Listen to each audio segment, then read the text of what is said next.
Olá, tudo bem? Seja bem-vindo a mais um No Tempo do Coronavírus.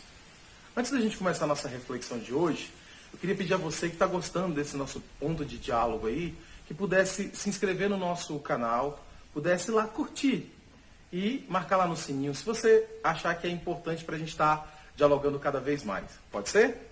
Gratidão, hein? Valeu!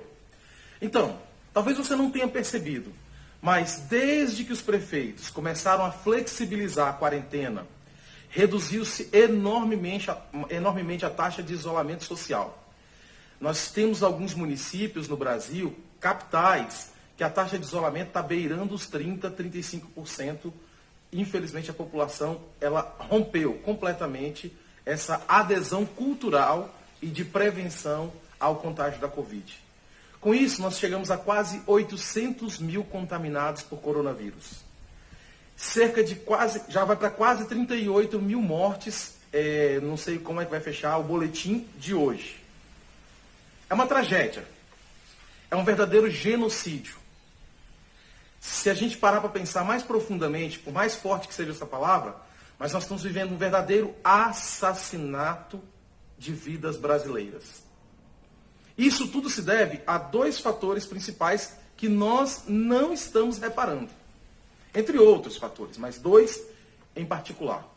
O primeiro é uma decisão do nosso presidente da República de praticamente sufocar os prefeitos e os governadores, não mandando os recursos necessários para o combate ao coronavírus. Infelizmente, não ajudando as empresas a saírem de seu sufoco, porque os empresários não dão conta de tocar a sua estrutura mínima se não tiver apoio do governo, e o que não falta é dinheiro em caixa para o governo. Bilhões e bilhões são pagos de juros da dívida pública e não tem dinheiro para ajudar o empresário numa hora dessa, para que ele possa pagar sua fatura, pagar ali o seu boleto, pagar ali os seus funcionários, pagar ali o seu aluguel, pagar ali o seu imposto, etc, etc, etc. O governo Bolsonaro não mandou dinheiro para os trabalhadores.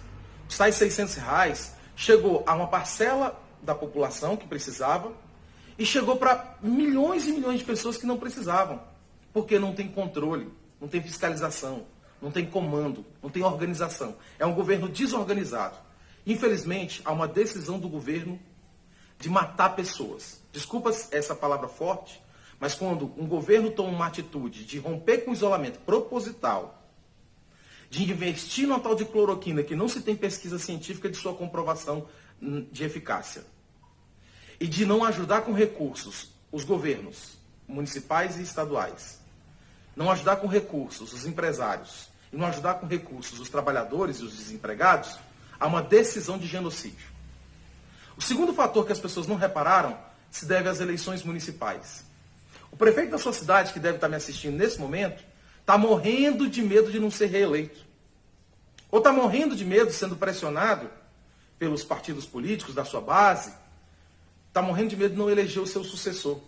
Sabe o que ele fez?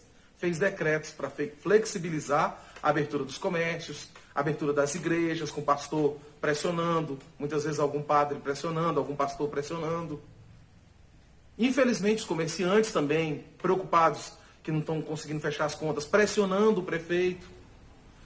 Eu não culpo os empresários. Eu não culpo o trabalhador.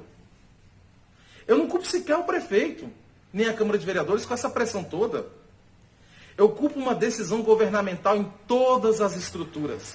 Eu culpo o TSE, Tribunal Superior Eleitoral, e o Congresso Nacional por não encontrar uma medida que compreenda que as eleições é um dos grandes fatores que está causando o genocídio no Brasil por Covid-19.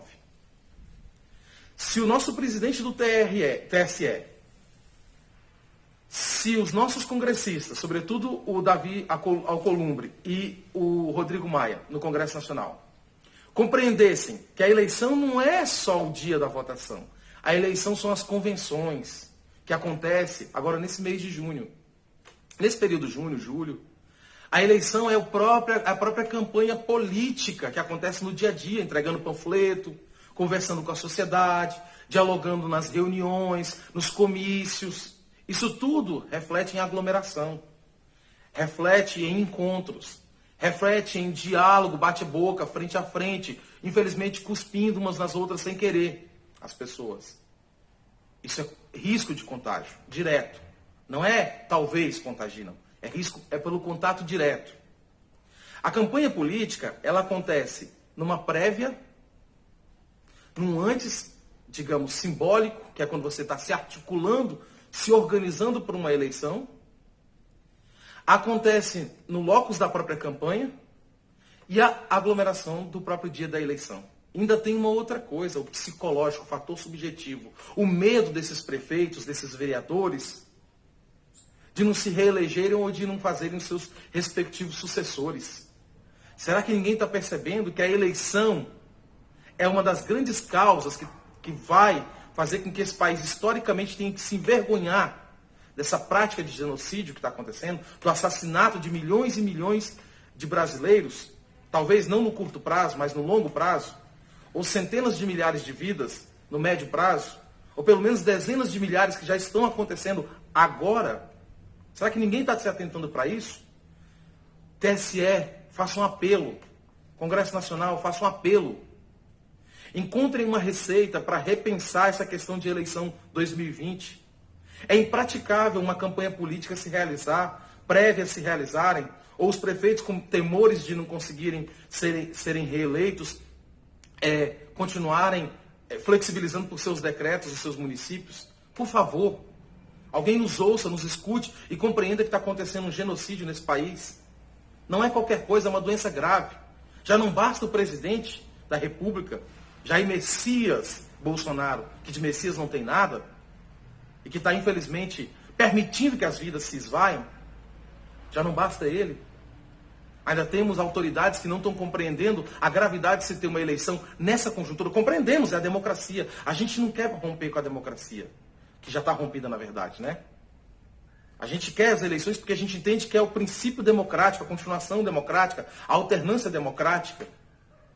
Mas também não dá para se arriscar matar vidas por conta de uma situação que ela está no oculto, está numa grande incógnita. Faça esse apelo. No mais, continue ficando em casa. Por favor, olhe para a vida do seu parente, do seu vizinho, do seu amigo, das pessoas que você nem conhece que estão morrendo.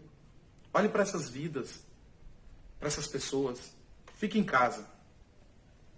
Muito obrigado pela atenção e desejo tudo de bom. Gratidão.